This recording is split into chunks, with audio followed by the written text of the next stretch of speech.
Good day, ladies and gentlemen. Welcome to another video na sasagot sa inyong mga katanungan. At ngayon, magbabasa po tayo ng comment talaga sa ating YouTube channel na DJ Chico. Sabi dito ni Marinel Nesha Catalan.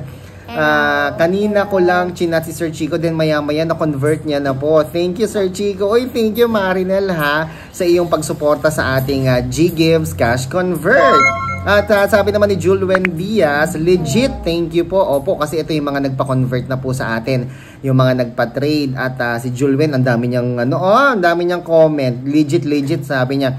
Si Lizelle naman, same din po ba yun, sir? Matagal ko na po hindi nakuha yung passport. Kung may tanong siya tungkol naman sa passport, shout out sa iyo, Lizelle. Hindi niya nakuha almost 10 years na. So, ang dapat mong gawin siguro, tumawag ka sa DFA, no? I-google mo ano yung contact number ng DFA o Department of Foreign Affairs, para malaman mo kung anong iyong gagawin.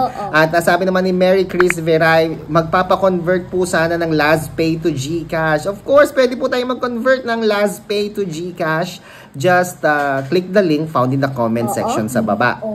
At ito naman, BNT Works TV. Kahapon may ganyan nangyari sa akin. Until now, wala napasok kay Paymaya, CIMB Bank via InstaPay, nag-success.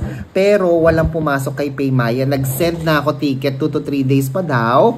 Ako maghihintay, magbabayad ako ng renewal kahapon. Kaya ang ginawa ko, nangutang na lang muna ako para makabayad. May anomalya dyan for sure. Nako, ito yata yung mga fund transfer, Talagang pagka, hindi maiwasan talaga yung pagkakaroon ng glitch o technical glitch, pagka may mga fund transfer. Na-experience na po ba yun? Nag-fund transfer kayo sa na hindi pumasok yung finan transfer ninyo? Ako nga, nasubukan ko, nag-withdraw talaga sa ATM.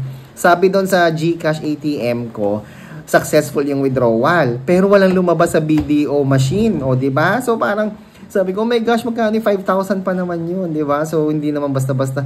Parang iniisip ko kagad, wala na yung perang yun. Pero alam nyo, naibalik naman sa atin ni GCash, na i-report naman natin yun. Okay? So, paki-like po ang video na ito kung kayo ay nakaka-relate sa mga pinag-uusapan po natin. 1K po yung first loan ko, tapos may natitira pang 900. Babayaran ko sa susunod na sahod. Tataas po kaya? Nako, tataas yan kung mataas ang G-score mo. Tataas din yan kung wala kang delayed payment. On time ka magbayad or ahead of time. Pwedeng tumaas yan. Ngayon, hindi sure yan, pagka meron kang past due or meron kang delayed payment. Nagtitrade po ba kayo ng G-Gives? Yes po, Ate Rosalie Escutin. Nagtitrade po tayo. Please click the link found in the comment section sa baba kung gusto niyo magpa-convert ng inyong mga G-Gives, ng inyong S-Pay Later, Home Credit Kwarta, at ang inyong Lazada Pay Later. Okay po? Sabi ni Ryla 6615, super legit, thank you po, sabi niya. Thank you so much. Si Sean, sir, paano po na-snatch yung CP ko? Nakahulog na po ako ng kalahati sa GCash. Paano pong gagawin ko? Paano ko babayaran? Wala na yung CP number ko at CP andun yung GCash ko.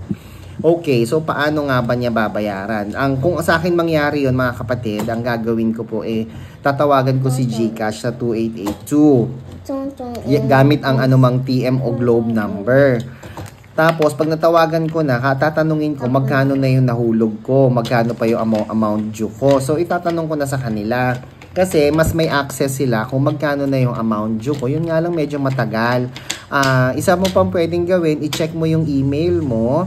Andun yung loan agreement mo sa GCash, Sa GCash ba yung tinatanong mo, G-Loan?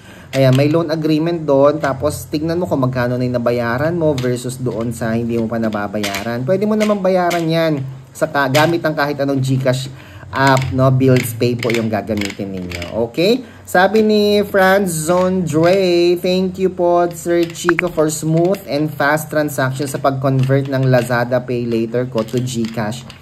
Super legit, guys. Sabi naman ni Jazzy Abulencia, DJ Chico, nag-message po ako sa inyo.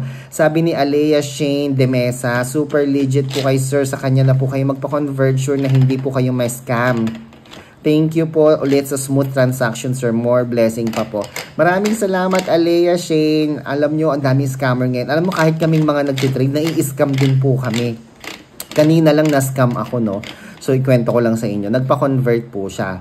So, yung mga unang conversion namin, okay naman. Tapos, nung sumunod, nagpa-convert ulit siya sa Lazada Pay Later. Pina-convert niya. Tapos, ang nangyari, may kalokohan siyang ginawa.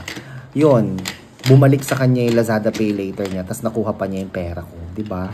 Magaling siya eh. So, hindi lang po kayo yung nai-scam. Pati rin po kami mga trader, nai-scam din po kami. Pero, gayon pa man, mababawi din naman po natin yun. Ganon talaga ang life, diba? So, kailangan natin mag-move on. Kung nais ninyo magpa-convert, mga kaibigan, please click the link found in the comment section sa baba. Ako po si Chico. Enjoy the rest of the day and God bless po.